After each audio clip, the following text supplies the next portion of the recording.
विद्यार्थी मित्रों, धोरण 12 गणितની અંદર ચેપ્ટર નંબર 1 સંબંધ અને વિધેય એની શરૂઆત કરીએ છીએ। ચેપ્ટરનું નામ તમે સાંભળ્યું હશે, સંબંધ અને વિધેય। ધોરણ 11 માં આ જ નામનું ચેપ્ટર આવી ગયું છે। તો 12મા ધોરણમાં સંબંધ અને વિધેય શરૂ કરતા પહેલા થોડુંક ઝડપથી 11મા ધોરણમાં જે સંબંધ આવતો હતો એની સામાન્ય સમજ મેળવી લઈએ, પછી જ આપણે 12મા ધોરણના સંબંધમાં આગળ વધીશું, તો જ આમાં વધારે સારી રીતે ખ્યાલ આવશે। તો થોડુંક ઝડપથી રિવિઝન કરીએ તો સ્ટાર્ટિંગ થતું હતું કાર્તેજીય ગુણાકારથી। કાર્તેજીય ગુણાકાર a क्रॉस b કોને કહેવાય? તો ક્રમયુક્ત જોડ xy such that x a માંથી લેવાય y b માંથી લેવાય, x એ a નો ઘટક હોય ને y એ b નો ઘટક હોય એવી જેટલી પણ ક્રમયુક્ત જોડ મળતી હોય એ તમામ ક્રમયુક્ત જોડનો ગણ એટલે કાર્તેજીય ગુણાકાર a क्रॉस b। કાર્તેજીય ગુણાકાર માટેનો કેટલોક ગુણધર્મની વાત કરીએ તો બે પૈકી કોઈ એક ખાલી ગણ હોય તો એ ખાલી ગણ થઈ જાય, બંને ખાલી ગણ હોય તો પણ કાર્તેજીય ગુણાકાર ફાઈ થઈ જાય। આ આપણે ખાલી સમજવા માટે એક્સ્ટ્રા લખાવ્યું। અત્યારે આપણે આની જરૂર નથી, પણ જ્યારે સંબંધની વ્યાખ્યા આવે છે, સંબંધ એની જે વ્યાખ્યા આવે છે રિલેશન કહેવાય છે, એમાં એક વસ્તુ ધ્યાનમાં રાખવાની કે આપણે a અને b જે લઈએ છીએ એ એક પણ ખાલી ગણ નથી।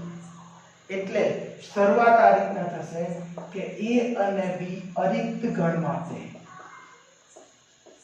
a અને b અરિક્ત ગણ જ હોવા જોઈએ, એના માટે a क्रॉस b ના પ્રત્યેક ઉપગણને a થી b નો સંબંધ કહેવાય। a क्रॉस b ના જેટલા પણ ઉપગણ મળતા હોય એ દરેકે દરેક ઉપગણને a થી b નો સંબંધ કહેવાય છે। અને એને સંકેતમાં આપણે આ રીતે દર્શાવી શકીએ r s f g વગેરે। જેમ કે r એ a થી b નો સંબંધ છે તો r is subset of a cross b, અને એને આ રીતે પણ લખાશે કે r is from a test to b। એવી રીતના s એ a થી b નો સંબંધ છે તો s is subset of a cross b, એટલે કે s is from a test to b સંબંધ આ રીતે લખી શકીએ। હવે 12મા ધોરણની અંદર જ્યારે સંબંધની વાત કરીએ છીએ ત્યારે આ જે b ગણ છે એ b પોતે a જ હશે, એટલે એ સંબંધને આપણે નામ જ અલગ આપીએ છીએ, એને આ રીતે કહેવાય છે a પરનો સંબંધ। આ જે સંબંધની વ્યાખ્યા આપી એક શાનો સંબંધ છે તો a થી b પરનો સંબંધ છે, a થી b પરનો સંબંધ। જ્યારે અહીંયા છે a પરનો સંબંધ, 12મા ધોરણમાં મોટા ભાગના દાખલા આપણે a પરના સંબંધ પર જ આધારિત છે। તો a પરનો સંબંધ કોને કહેવાય?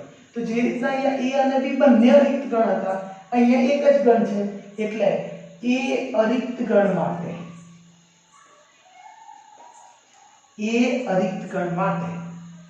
a क्रॉस a ના પ્રત્યેક ઉપગણને a થી a પરનો, એને ટૂંકમાં કહીએ તો a પરનો છે સંબંધ કહેવાય। જેમ કે ઉદાહરણ તરીકે r is subset of a cross a, તો r ને a પરનો સંબંધ કહેવાય। તો r એ a પરનો સંબંધ છે। ઓકે, હવે આપણે માત્ર શબ્દો પર જ જઈશું ને તો આ ચેપ્ટર થોડું અઘરું લાગશે, એટલે એને થોડા થોડા ઉદાહરણની સાથે આપણે આગળ વધીએ। તો સૌથી પહેલા જે સાદા સંબંધની વાત હતી a થી b પરના સંબંધની, તો એના માટે 11મા ધોરણમાં આ રીતે લખતા હતા કે a બરાબર 1 2, b બરાબર ખાલી છગડીયા કૌંસમાં a કહીએ તો a क्रॉस b શું થાય? તો a क्रॉस b થશે 1a અને 2a। a क्रॉस b ની અંદર આ બે ઘટકો છે હવે સંબંધની વાત શું હતી તો a ક્રોસ b ના પ્રત્યેક ઉપકરણને a થી b નો સંબંધ કહેવાય. તો અહીંયા ગણમાં બે ઘટકો છે તો કુલ કેટલા ઉપકરણો મળે? તમે સૂત્ર સમજેલા છો 11મા ધોરણમાં. ગણમાં બે ઘટકો હોય તો કુલ ઉપકરણોની સંખ્યા કેટલી? તો 2 ની ઘાતમાં નંબર ઓફ a. એટલે કે અહીંયા 2 ની ઘાતમાં ઘટકો કેટલા છે? 2 છે. એટલે 2 ની 2 ઘાત એટલે 4 સંબંધો મળે. તો આ 4 સંબંધો કયા કયા? તો આપણે નામ આપીએ. R1 બરાબર ખાલી ગણે દરેકનો ઉપકરણ છે એટલે અહીંયા 5 લખીએ. R2 બરાબર ધનુષ કૌંસમાં 1a, R3 બરાબર ધનુષ કૌંસની અંદર 2a અને R4 બરાબર ધનુષ કૌંસમાં 1a. 1a પણ ખરો 2a પણ ખરો એટલે આને કહેવાય a ક્રોસ b. 11મા ધોરણમાં આપણે આ રીતના જે બધા સંબંધો લખતા હતા ત્યાર પછી વ્યાખ્યા પણ કરેલી કે phi છે એ દરેક a ક્રોસ b નો ઉપકરણ છે. એટલે આ જે phi છે એને a થી b પરનો ખાલી સંબંધ કહેવાય. એને બીજા શબ્દમાં રિક્ત સંબંધ પણ કહીએ છીએ. જ્યારે a ક્રોસ b પોતે જે હોય એને આપણે સાર્વત્રિક સંબંધ આવું નામ આપ્યું છે. a ક્રોસ b સાર્વત્રિક સંબંધ અને આ phi છે એ ખાલી સંબંધ. બરાબર? તો ખાલી સંબંધ એ કોનો ઉપકરણ છે? તો a ક્રોસ b નો ઉપકરણ છે. એટલે phi એ a થી b પરનો સંબંધ છે. બરાબર? અને R4 છે એ પણ a થી b પરનો સંબંધ છે. પણ આ જે સંબંધ છે એ સૌથી મહત્તમ ઘટકો ધરાવતો સંબંધ થશે. બરાબર? તો આ a થી b પરના સંબંધોની વાત થઈ. હવે હું માન લો કે ગણ a બરાબર 1 લો તો a ક્રોસ a શું થશે? 1 1. और ગણમાં એક ઘટક હોય તો એના ઉપગણો કેટલા મળે? બે ઉપગણ મળે. તો આના ઉપગણો તરીકે જે મળે એ સંબંધ કહેવાય. તો એક તો phi એ એનો ઉપગણ થવાનો અને બીજો આ ગણ પોતે એટલે 1 1 એનો ઉપગણ થવાનો a ક્રોસ a. તો ગણમાં એક જ ઘટક હોય તો એના ઉપર વ્યાખ્યાયિત બે સંબંધો છે. એક તો phi અને બીજો 1 1 ને સમાવતો ધનુષ કૌંસ. બરાબર? તો આ phi જે છે એ phi એ રિક્ત સંબંધ થયો અને આ 1 1 જે છે એ આના માટે સાર્વત્રિક સંબંધ થયો. ઓકે? પણ અહીંયા જે સંબંધ છે એ બંને સંબંધ કેવા? તો a પરના સંબંધ છે. a થી a પરના એટલે એને a પરના જ કહીશું. એમ R2 પણ a પરનો સંબંધ છે. જ્યારે આની અંદર a અને b બંને અલગ અલગ હતા એટલે આ સંબંધ બોલીએ ત્યારે a થી b પરના સંબંધ કહેવાય. જ્યારે અહીંયા a અને b તરીકે પણ એ જ છે એટલે એને a થી a પરનો સંબંધ ટૂંકમાં બોલીએ તો a પરનો સંબંધ એમ કહેવાય. તો આપણે માત્ર સંબંધ સમજ્યા. ત્યારે સંબંધની વ્યાખ્યા શું અને a પરનો સંબંધ કોને કહેવાય એ આપણે સમજ્યા. આ એના ઉદાહરણ જોયા. ઓકે? તો આનો તમે સ્ક્રીનશોટ લઈ લો પછી આપણે આગળ વધીએ.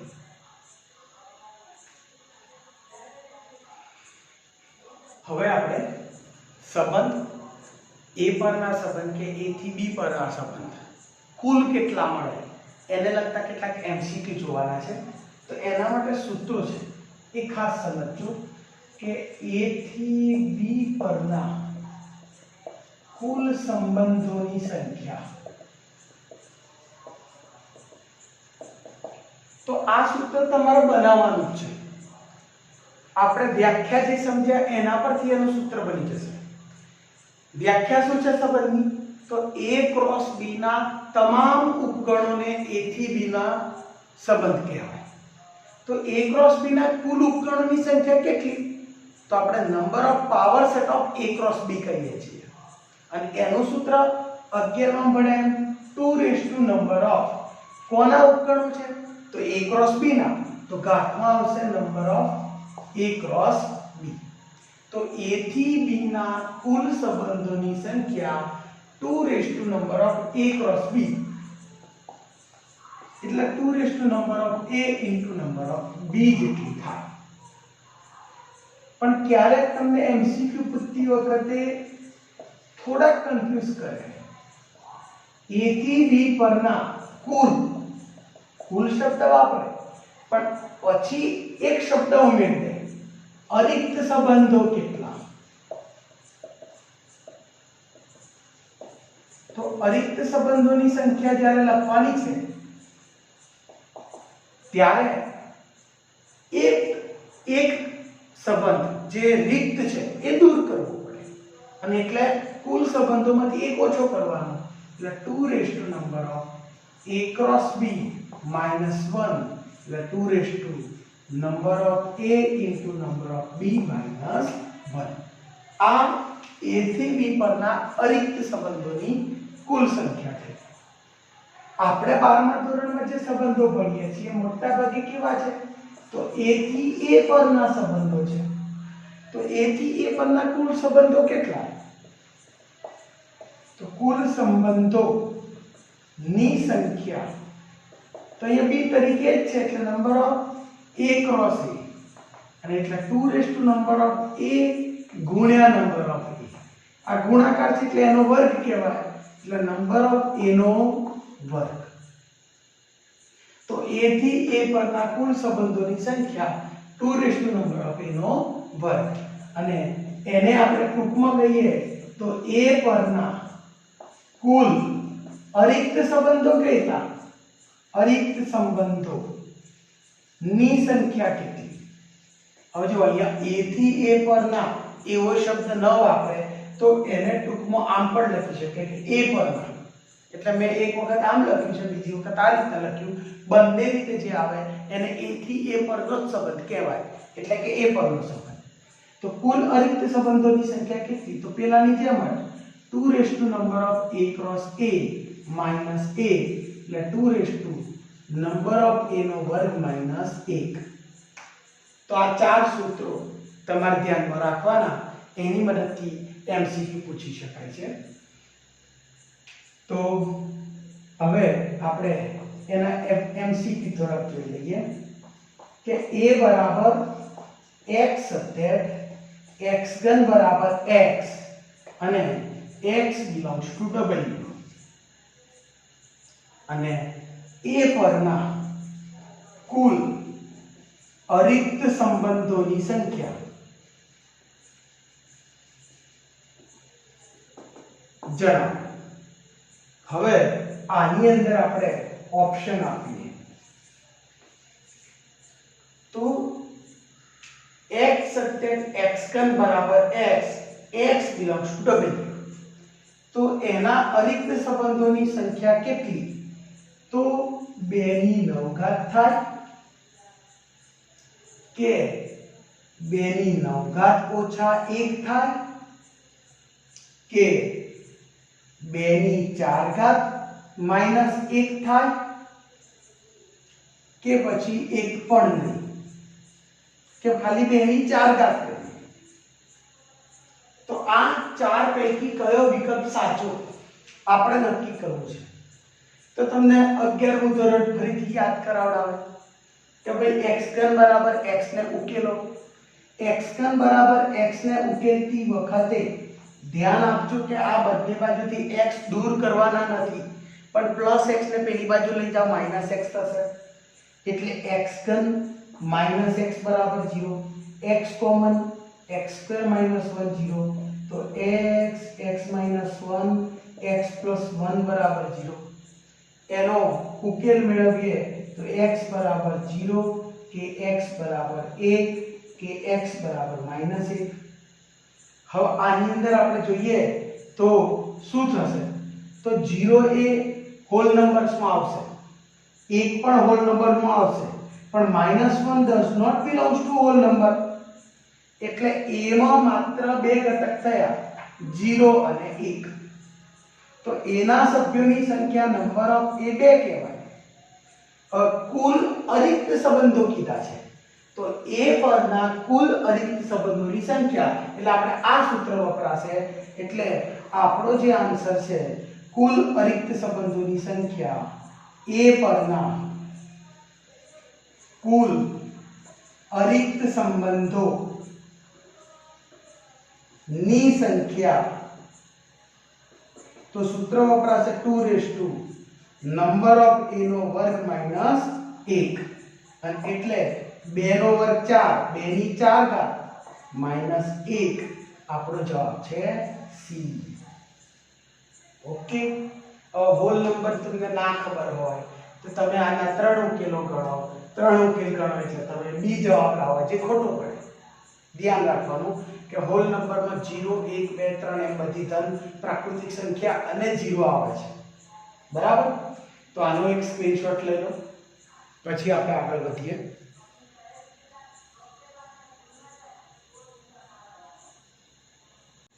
હવે નેક્સ્ટ આપણે સંબંધોની અંદર જે ખાલી સંબંધ અને સાર્વત્રિક સંબંધની વાત કરી તો એ પરનો ખાલી સંબંધ કોને કહેવાય? એ પરનો ખાલી સંબંધ આ કોને કહેવાય? તો જ્યારે એ પરના ખાલી સંબંધની વાત કરતા હોઈએ ત્યારે a not equal to 5 એ આપણે સંબંધમાં તો આવશે જ. તો અરિક્ત ગણ a માટે a નો કોઈ પણ ઘટક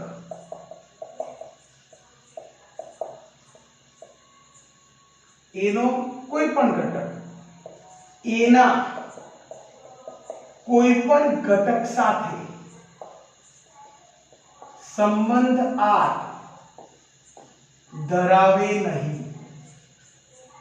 તો r ને ખાલી સંબંધ કહેવાય. કેવી અટપટી વ્યાખ્યા છે. આપણે એને ટૂંકમાં સમજીએ તો આ રીતના કહેતા હતા કે a ક્રોસ a ના વિશિષ્ટ ઉપગણ phi ને a પરનો ખાલી સંબંધ કહેવાય. આ સારી લાગતી વ્યાખ્યા છે આપણને કે a ક્રોસ a નો એક ઉપગણ phi તો થવાનો જ છે. phi એ વિશિષ્ટ ઉપગણ છે એમ પણ કહીએ છીએ. તો a ક્રોસ a ના વિશિષ્ટ ઉપગણ phi ને a પરનો ખાલી સંબંધ કહેવાય. સાચી વાત. પણ એને સમજવું હોય તો કોઈક સંબંધ r એવો છે કે જે a થી a પરનો સંબંધ છે પણ એની અંદર a નો કોઈ પણ ઘટક a ના અન્ય કોઈ પણ ઘટક સાથે આ સંબંધ r ધરાવતો નથી. એટલે r કેવો કહેવાય? એની અંદર એક પણ ઘટક નથી અને એટલે એ ખાલી સંબંધ થાય. તો આપણે એને સંકેતની અંદર સંકેતમાં આ જે r છે એને ખાલી સંબંધ phi જ કહીએ છીએ અને એને આપણે સરળ ભાષામાં આમ કહીએ પણ બુક પ્રમાણે વ્યાખ્યા આપણી આ છે. તો એ આપણે સમજ્યા. એ જ રીતના a પરનો સાર્વત્રિક સંબંધ કોને કહેવાય? a પરનો સાર્વત્રિક સંબંધ એટલે કે એ અરિક્ત ગણ તો હોવો જ જોઈએ. તો અરિક્ત ગણ a માટે a નો પ્રત્યેક ઘટક a ના દરેક ઘટક સાથે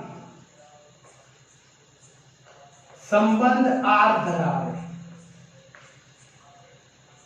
તો r ને a પરનો સાર્વત્રિક સંબંધ કહેવાય.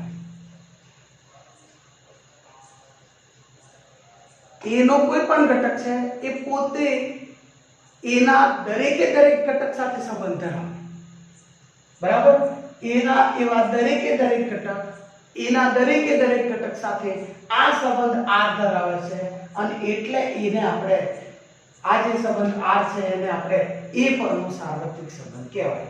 આના જે વ્યાખ્યા એને પણ છે કે a ક્રોસ a ના વિશિષ્ટ ઉપગણ a ક્રોસ a ને a પરનો સાર્વત્રિક સંબંધ કહેવાય.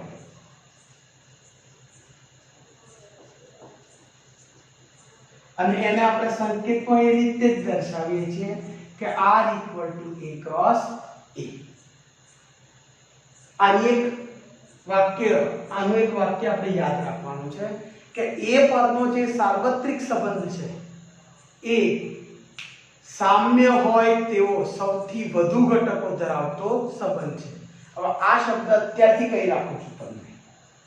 સામ્ય શું છે એ બધું હવે આપણે આના પછી ભણવાનું છે, પણ આ સાર્વત્રિક સંબંધ ભણીએ છીએ સાથે સાથે એ વાક્ય યાદ રાખવાનું છે કે સામ્ય હોય તેવો સંબંધ, એથી એ પરનો સામ્ય હોય તેવો સૌથી વધુ ઘટકો ધરાવતો સંબંધ કયો? તો A ક્રોસ A પોતે.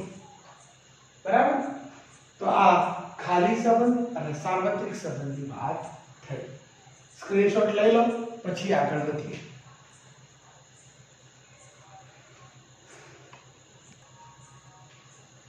ચલો હવે આપણે એક ઉદાહરણ જોઈએ. જુદા જુદા સંબંધો માટે વાત કરીશું. A બરાબર 1 2 છે, તો A પરના જેટલા પણ સંબંધ મળતા હોય બધા લખીએ છીએ આપણે. તો એના માટે સૌથી પહેલા A પરનો સંબંધ મેળવવા માટે શાની જરૂર પડશે? A cross A. તો A ક્રોસ A શું થશે? તો 1 1 1 2 2 1 અને 2 2. આ ચાર ક્રમયુક્ત જોડનો ગણ એટલે A ક્રોસ A. હવે આ ગણમાં ચાર ઘટક છે, તો એના ઉપગણો કેટલા મળશે? તો 16 ઉપગણ મળશે. તો એ 16 ઉપગણ એ A થી A પરના સંબંધો છે. તો આપણે 16 ઉપગણો લખીએ છીએ. હવે આને 16 ઉપગણ લખવા માટે આપણે 11મા ધોરણમાં ગણમાં ચાર ઘટકો હોય તો એના પરથી મતલબ 1 કો અને 2 કો 3 કો 4, તો ખાલી ગણ પછી 1 પછી 2 પછી 3 પછી 4, પછી 1 2 1 3 1 4 2 3 2 4 પછી 3 4, એમ બબે ઘટકો વાળા 6 લખતા હતા. પછી 3 3 ઘટકો વાળા 4 લખતા હતા. 1 2 3 1 2 4, પછી બગડો કાઢી નાખતા એટલે 1 3 4, પછી એકડો કાઢતા એટલે 2 3 4, તો 3 3 ઘટક વાળા 4 મળે અને પછી 4 4 ઘટક વાળો 1. એ રીતે પણ કોઈ વિચારી શકે, આને ધારી શકે ગમે તે P Q R S કરીને પછી 4 ઘટકના કુલ કેટલા ઉપગણો મળે તો 16 લખી શકે. પછી P Q R S છે નામ આપેલા એ પાછા મૂકી દો, ના ફાવે તો. બાકી તો આપણે ડાયરેક્ટ એના ઉપગણો લખીએ છીએ. તો R1 બરાબર 5, R2 R3 R4 અને R5 આ બધા એકાકી ઘટક વાળા ગણ લખીએ. એક જ ઘટક વાળા ગણ લખીએ, એકાકી સંબંધો. એટલે એ થશે 1 1, પછી થશે 1 2, પછી થશે 2 1 અને છેલ્લે લખીશું 2 2. તો એક જ ઘટક વાળા આ ચાર સંબંધો થયા. હવે બબે ઘટક વાળા 6 મળશે, તો એ બબે ઘટક વાળા 6 લખીએ. R6 R7 R8 R9 R10 R11 R12 1 2 3 4 5 6. આ 6 ઘટકો જે થયા એ બબે ઘટક વાળા લખીશું. 6 સંબંધો બબે ઘટક વાળા કયા? તો આપણે 1 1 ફિક્સ કરતો પહેલા. તો 1 1 ની સાથે 1 2, 1 1 ની સાથે 2 1 અને 1 1 ની સાથે જો 1 1 સાથે 1 2 લખ્યો, 1 1 સાથે 2 1 લખ્યો, 1 1 સાથે હવે 2 2 લખીએ. તો 1 1 વાળા 3 પત્યા. 1 કાઢી નાખો, 1 1 કાઢી નાખો, તો 1 2 વાળા લઈએ તો 1 2 2 1 વાળો અને 1 2 2 2 વાળો. હવે 1 2 વાળા પતી ગયા એટલે 2 1 2 2 થઈ ગયા. આ વચ્ચે વચ્ચે અલ્પવિરામ ચોક્કસ કરવાનું. ઓકે, તો બબે ઘટક વાળા 6 સંબંધો મળ્યા અને હવે 3 3 ઘટકો વાળા 4 મળશે. તો એને નામ આપીએ R12 R13 R14 અને R15. જોઈએ તો 3 3 ઘટક વાળા એટલે 1 1 1 2 ફિક્સ કરો. 1 1 અને 1 2 ફિક્સ કર્યા. 1 1 અને 1 2 ફિક્સ કર્યા. તો 1 1 1 2 સાથે 2 1 અને 1 1 1 2 સાથે 2 2. હવે 1 2 કાઢી નાખો. એટલે શું મળશે 1 1 2 1 2 2 અને 1 1 જ કાઢ્યા તો આ ત્રણ 1 2 2 1 2 2 અને છેલ્લે 16મો જે સંબંધ છે એ આખે આખો A ક્રોસ A પોતે. તો આ 16 સંબંધો જે છે એમાં phi એ ખાલી સંબંધ અને A ક્રોસ A પોતે સાર્વત્રિક સંબંધ. બાકીના જે સંબંધો છે એ સંબંધોને વિશે આપણે સમજીએ તો નવા કેટલાક સંબંધો સમજવાના જરૂર પડે. એમાં છે એક છે સ્વવાચક. આ બધાની વ્યાખ્યા તમને સમજાવું છું. બીજો છે એક સંમિત અને ત્રીજો છે પરંપરિત. તો સ્વવાચક, સંમિત અને પરંપરિત આ ત્રણ સંબંધોની વાત કરીએ તો ગણમાં કયા ઘટક છે 1 અને 2. તો 1 1 પણ હોય અને 2 2 પણ હોય, બંનેને સમાવતો હોય એવા સંબંધો ચેક કરો તો 1 1 અને 2 2 બંને હોય એવો એક આવ્યો. બીજો 1 1 અને 2 2 બંને હોય એવો એક આવ્યો અને 1 1 અને 2 2 હોય એવો એક આવ્યો અને છેલ્લે આ A ક્રોસ A ની અંદર આવશે. એ સિવાય 1 1 પણ હોય અને 2 2 પણ હોય એવો એક પણ નથી.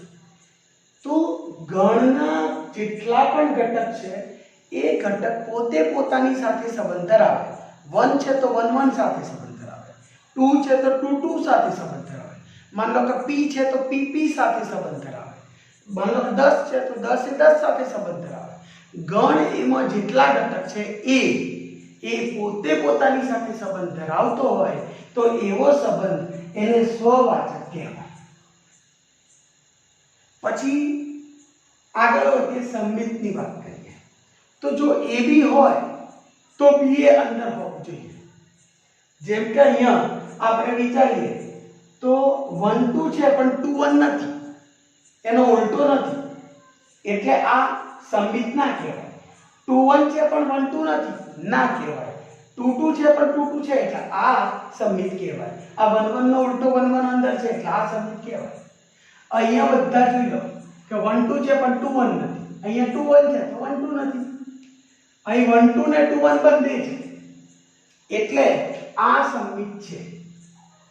1 2 છે પણ 2 1 નથી એટલે આ નથી, 2 1 છે પણ 1 2 નથી એટલે આ એ નથી, 1 2 ને 2 1 બંને આવ્યા એટલે આ છે, 1 2 છે પણ 2 1 નથી એટલે આ નથી, અહીંયા 2 1 છે પણ 1 2 નથી એટલે આ પણ નથી, 1 2 ને 2 1 બંને છે એટલે આ હશે અને A ક્રોસ A બધું હશે.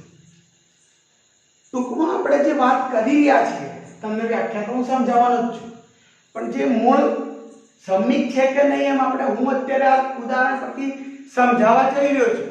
તો શું ચેક કરું છું? AB અંદર હોય તો BA અંદર છે કે નહીં એ ચકાસું છું.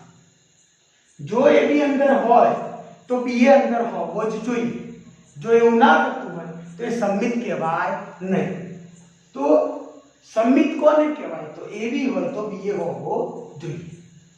પરંપરિતની વાત કરીએ તો આપણે જે પરંપરાગત લક્ષણો આનુવંશિક કહીએ એ રીતના વિચારીએ કે દાદામાં જે લક્ષણ હોય એ પપ્પામાં આવે અને પપ્પામાં જે લક્ષણ હોય એ આપણામાં આવે. તો એ જ રીતના A B ની સાથે સંબંધ ધરાવે અને B એ C ની સાથે સંબંધ ધરાવે તો A C ની સાથે સંબંધ ધરાવે છે એમ હોવું જોઈએ. આવું થાય તો એ પરંપરિત છે, હોય તેવું જરૂરી નથી. કેટલીક વખત એવું શક્ય બને તો A B સાથે સંબંધ ધરાવે, B C સાથે સંબંધ ધરાવે પણ A C સાથે સંબંધ ના ધરાવે તો એ વખતે પરંપરિત કહેવાતું નથી. તો પરંપરિત હોવા માટે શું જોઈએ? સંમિતની વ્યાખ્યા શું છે, સ્વવાચકની વ્યાખ્યા શું છે, એ બધી જ વ્યાખ્યાઓ આપણે આના પછી જોઈશું. અત્યારે માત્ર સંબંધો કઈ રીતના મેળવીએ એના માટે એક ઉદાહરણ લીધું કે ગણમાં 2 ઘટક હોય તો A ક્રોસ A માં 4 ઘટક થાય અને એટલે એના કુલ સંબંધો આ રીતે 16 મળે અને એમાં સૂત્રની ચકાસણી થઈ ગઈ કે 2 raise to number of A નો વર્ગ એટલે 2 ની 2 નો વર્ગ એટલે 4 એટલે 16 સંબંધો મળે. આપણે આ 16 સંબંધો અહીંયા લખ્યા. આ ચોકડી ખરું એ માત્ર સમજણ માટે છે એટલે સ્ક્રીનશોટ હમણાં ના લેતા. આ બધું હું કાઢી નાખું. ઓકે, હવે આનો આપણે સ્ક્રીનશોટ લઈ શકો છો. નીચે જે છે એ બધું વધારાનું છે એ કાઢી નાખું છું. બસ આના પછી આપણે આનો સ્ક્રીનશોટ લઈ લો તમે, અને આના પછી પેલી 3 વ્યાખ્યાઓ આપણે જોઈશું.